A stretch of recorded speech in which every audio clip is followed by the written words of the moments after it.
प्यारे बच्चों, मैं हूं Diwakar sir, biology mentor from school of biology.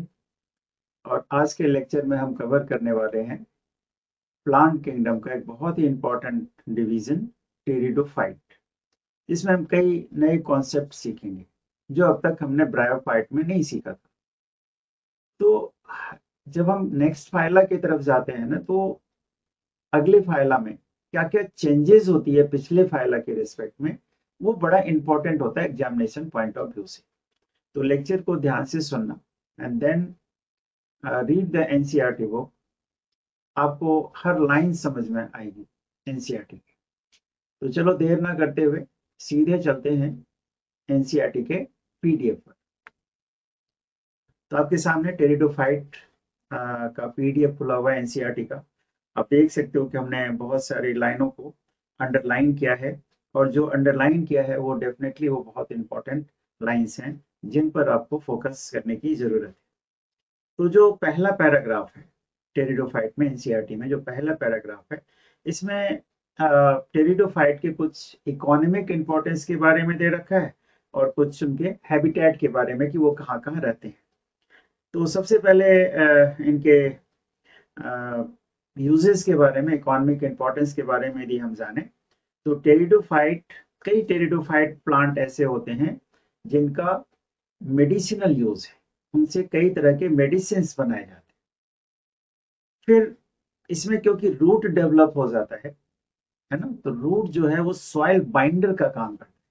Soil binding का मतलब है क्या, कभी हमने पिछले फाइला में ब्रायोफाइट में किया था कि सॉइल बनाने का काम इनिशियली किसने किया, ब्रायोफाइट ने, along with the pteridophyte, along with the lichens। तो वो जो सॉइल बने, सॉइल बनने में तो बहुत समय लगा, उसका इरोजन भी तो हो सकता है। तो रूट्स जो है उस सॉइल को पकड़ के रखता है, होल्ड करके रखता है। ये सॉइल बाइंडर का भी रोल प्ले करता है। ये ऑर्नामेंटल्स की तरह भी यूज होते हैं। ऑर्नामेंटल उन प्लांट्स को कहते हैं जिनके प्लांट के जो डिफरेंट पार्ट्स हैं उसको हम डेकोरेशन वगैरह के लिए या एस्थेटिक वैल्यू के लिए यूज करते हैं। अब इसमें फ्लावर तो होता नहीं है, लेकिन फर्न प्लांट के लीव्स जो है वो बड़े बड़े होते हैं, तो उनको भी हम ऑर्नामेंटल की तरह यूज कर सकते हैं। एक चीज जो ब्रायोफाइट से इसको अलग करता है, ब्रायोफाइट को हमने कहा था एम्फीबियन ऑफ प्लांट किंगडम। क्यों कहा था वो हमने वहां पर ऑलरेडी एक्सप्लेन कर रखा है। टेरिडोफाइट को reptile of the plant kingdom बोला जाता है। एनिमल में रेप्टाइल को हम first truly terrestrial land vertebrate बोलते हैं, ट्रूली टेरेस्ट्रियल वर्टिब्रेट बोलते हैं रेप्टाइल। प्लांट में भी टेरिडोफाइट को हम ट्रूली टेरेस्ट्रियल प्लांट की कैटेगरी में रखते हैं। अब यहाँ पर एक कंफ्यूजन ये होता है कि ब्रायोफाइट की तरह इसे भी वाटर की रिक्वायरमेंट होती है, इसे भी वाटर की रिक्वायरमेंट होती है फर्टिलाइजेशन के लिए। तो कुछ बच्चों को ये कंफ्यूजन होता है कि भाई जब इसको वाटर की रिक्वायरमेंट है तो इसको भी एम्फीबियन कहना चाहिए। कुछ कहते भी हैं, जैसे कुछ जो बॉटनिस्ट हैं इसको सेकेंड एम्फीबियन कहते हैं of plant kingdom. First amphibian किसको कहते हैं, ब्रायोफाइट को, इसको सेकेंड एम्फीबियन कहते हैं। लेकिन यहाँ पर यह ध्यान रखना चाहिए कि इसको ट्रूली टेरेस्ट्रियल प्लांट इसलिए बोला जाता है क्योंकि फर्स्ट टाइम इसमें वेस्कुलर बंडल डेवलप हो जाता है जाइलम एंड फ्लोएम के रूप में, है ना। अब जिससे प्लांट बड़े बड़े हैं, तो प्लांट बड़े बड़े हैं तो उनको एब्जॉर्प्शन चाहिए ना, पानी वगैरह चाहिए। तो पानी एब्जॉर्ब कौन करता है, रूट। रूट वगैरह यहाँ पर डेवलप हो जाता है। तो इनको जो टेरेस्ट्रियल प्लांट बोला जाता है, not with regard to the requirement of water for fertilization, इनको इस पॉइंट ऑफ व्यू से बोला जाता है कि इसमें सबसे पहले वेस्कुलर टिश्यू डेवलप हो जाता है। ठीक है, तो vascular tissue, xylem and phloem, anatomy में इसके बारे में करेंगे। फिर एक लाइन, दो लाइन जो भी है टेरिडोफाइट के उसके बारे में, उसके हैबिटेट के बारे में लिखा गया है। ये कूल प्लेस, कूल होने चाहिए, डैम्प होने चाहिए, शेडी प्लेस होने चाहिए। कुछ एक जो टेरिडोफाइट है उस सैंडी सॉइल में भी ग्रो करते हैं। ये इसका, इसके हैबिटेट के बारे में हमने पढ़ा। अब अगला जो पार्ट है, अगला जो पैराग्राफ है उस पर आते हैं। जैसे यहाँ पर पहली बात लिखी है कि ब्रायोफाइट में हमने पढ़ा था कि ब्रायोफाइट में दो तरह के प्लांट होते हैं, एक गैमेटोफाइटिक जनरेशन होता है और एक स्पोरोफाइटिक जनरेशन होता है। लेकिन उसमें डोमिनेंट जनरेशन कौन था? उसमें डोमिनेंट जनरेशन था गैमेटोफाइटिक जनरेशन। स्पोरोफाइट जो है वो टोटली डिपेंडेंट होता है गैमेटोफाइट, क्योंकि वहां पर फोटोसिंथेटिक गैमेटोफाइट होता है, स्पोरोफाइट नहीं होता। यहाँ पर स्पोरोफाइट और गैमेटोफाइट दोनों ही फोटोसिंथेटिक होते हैं, दोनों ही मल्टी सेलुलर होते हैं, लेकिन लाइफ साइकिल में डोमिनेंट रोल किसका है? लाइफ साइकिल में डोमिनेंट रोल होता है स्पोरोफाइट का। तो ब्रायोफाइट से ये डिफरेंस आ गया कि gametophytic generation is dominant generation in bryophyte, sporophytic generation is dominant generation in pteridophyte. दोनों इंडिपेंडेंट होते हैं, दोनों एक दूसरे पर डिपेंडेंट नहीं है लाइफ साइकिल की तरह, ब्रायोफाइट की तरह।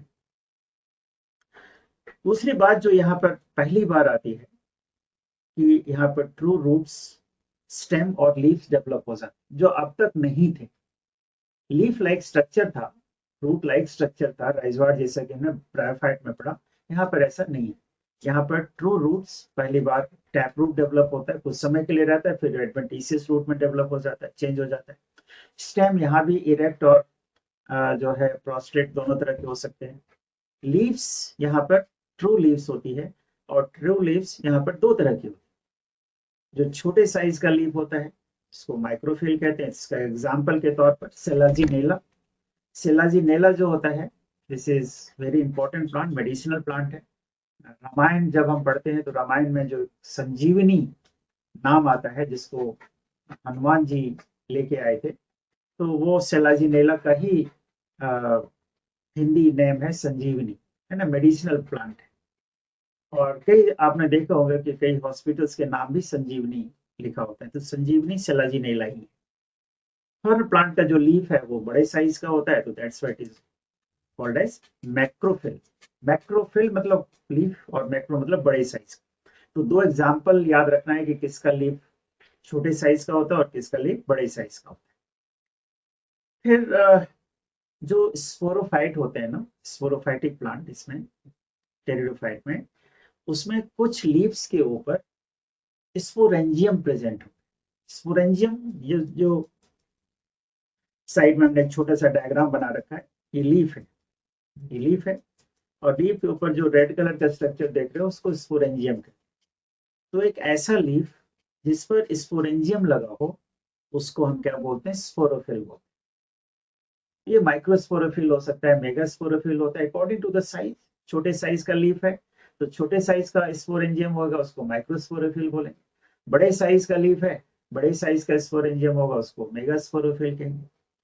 फिर इसी स्पोरेंजियम के अंदर स्पोर मदर सेल होता है। स्पोर मदर सेल है, इसकी प्लॉइडी क्या होगी? 2n होगी। स्पोर मदर सेल की प्लॉइडी क्या होगी? 2n। तो इस पूरे स्ट्रक्चर को हम स्पोरोफिल कहते हैं। अब कुछ एक प्लांट में, जैसे दो एग्जाम्पल दे रखा है एनसीईआरटी का, शिलाजीनेला और एक्विसीटम, ये जो दो प्लांट होते हैं, इसमें स्पोरोफिल एक स्पेशल स्ट्रक्चर बनाते हैं जिसको हम स्ट्रोबिलाई या कोन्स कहते हैं, जिसको आप इस डायग्राम में देख सकते हो, ये स्ट्रोबिलस है, और जिसको कौन कहते हैं। ये स्पोरोफिल का एक स्पेशल टाइप ऑफ अरेंजमेंट किसमें होता है? सेलाजिनेला, एक्विसेटम, दो में होता है। स्पोरेंजियम के अंदर जो स्पोर मदर सेल है उसी में मियोसिस होती है और उससे स्पोर का फॉर्मेशन।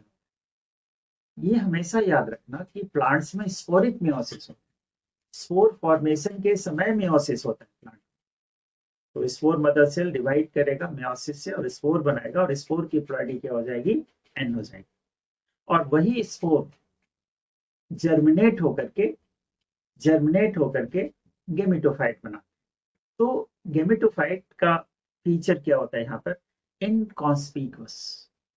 इनकॉन्स्पिकुअस और का मतलब ये होता है कि ये छोटे साइज के होते हैं, they are not bigger size, और छोटे साइज के they are not noticeable. This is the reason why sporophyte is dominant generation in pteridophyte, है ना। तो इनकॉन्स्पिशियस है, स्मॉल साइज के होते हैं, लेकिन मल्टी सेलुलर होते हैं। ये मत ध्यान रखना कि यूनिसेलुलर नहीं होते, ये मल्टी सेलुलर, ठीक है।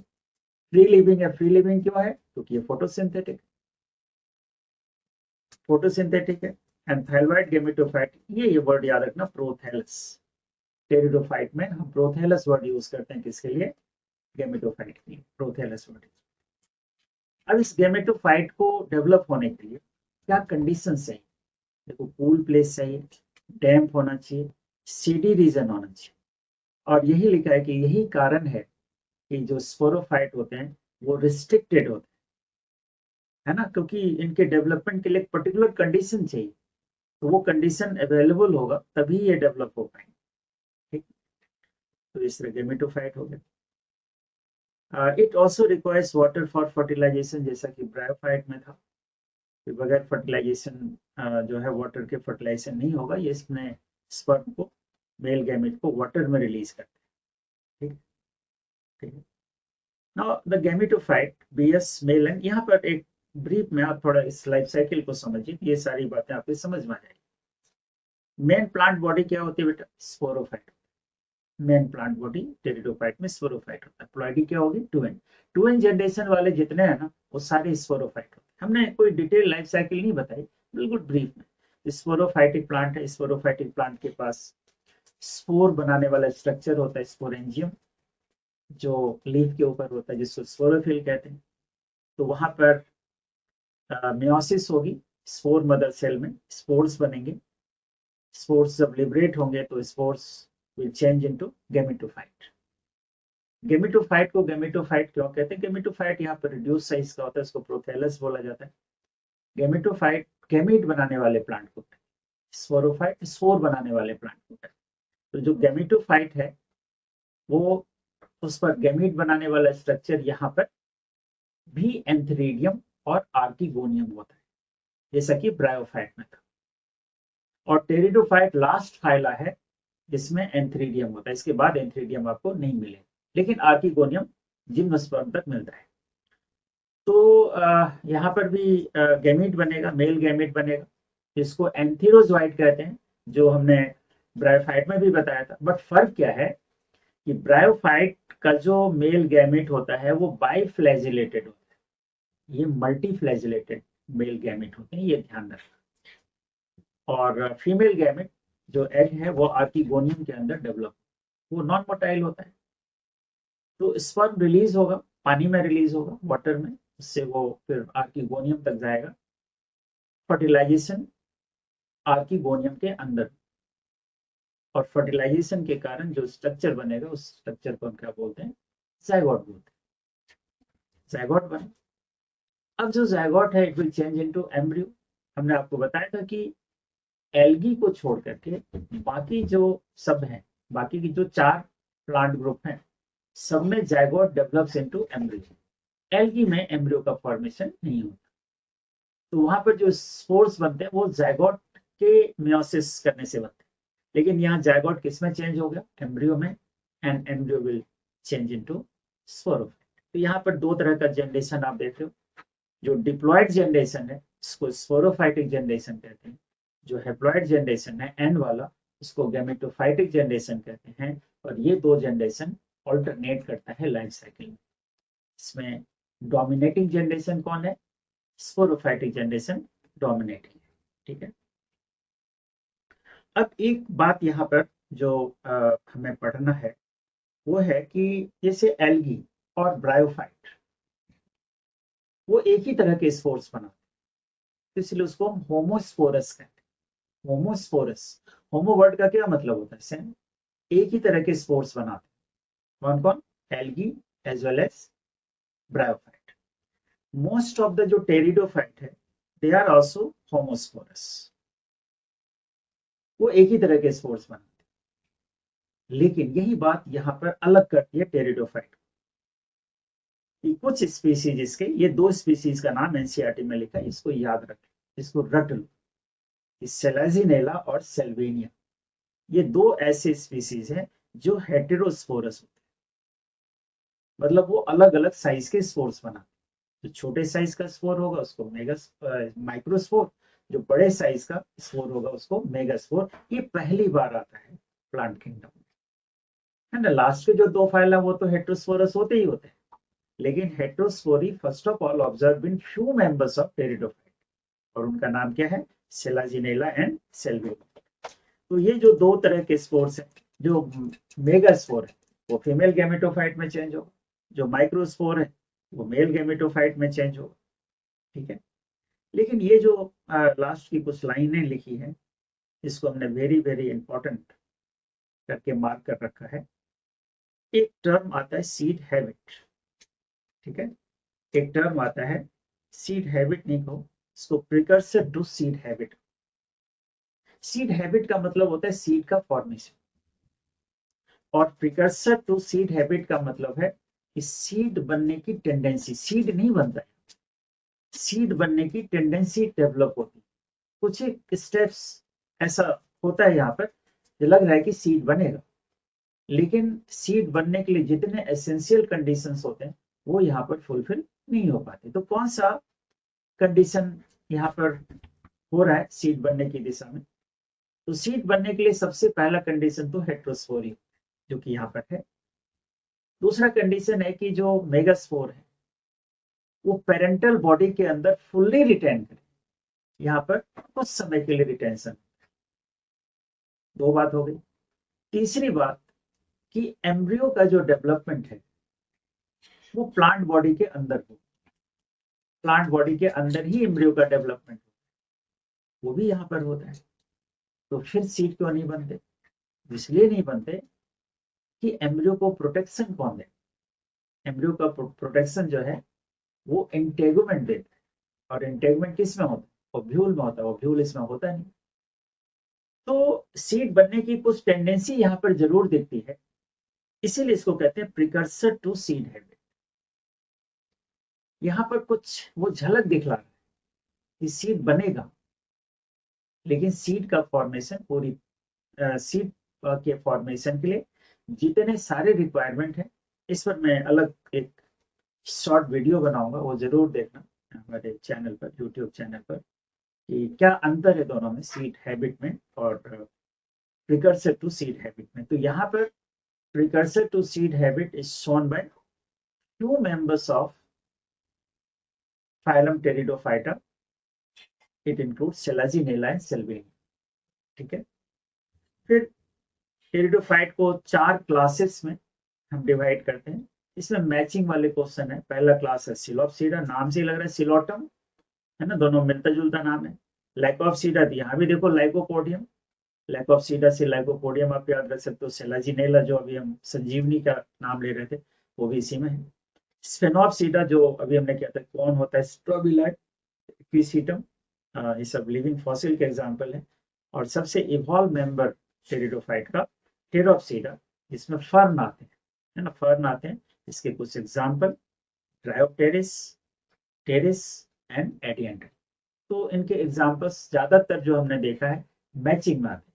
एक तरफ क्लास का नाम लिखा होगा, दूसरी तरफ जो है उसके एग्जाम्पल लिखे होंगे, आपको मैच करना पड़ेगा। तो कुछ एक मैचिंग तो ऐसे ही हो जाएगी, सिलोप्सीडा है तो सिलोटम है, लाइकोप्सीडा है तो लाइकोपोडियम है। इस तरह से आप इसको लर्न कर सकते हैं। तो हमने कुछ भी एक्स्ट्रा आपको नहीं बताया, आप एक बार लेक्चर सुन लो अच्छे से, एंड फिर एक बार एनसीईआरटी पढ़ के देखना। मुझे नहीं लगता कि कोई भी चीज जो एनसीईआरटी में है वो हमने डिस्कस नहीं करी। तो हमने अब तक 3 फाइलर डिस्कस कर लिया, एल्गी, ब्रायोफाइट, टेरिडोफाइट। अगला लेक्चर कवर करेंगे जिम्नोस्पर्म के बारे में। आज के लिए इतना ही। Thank you very much.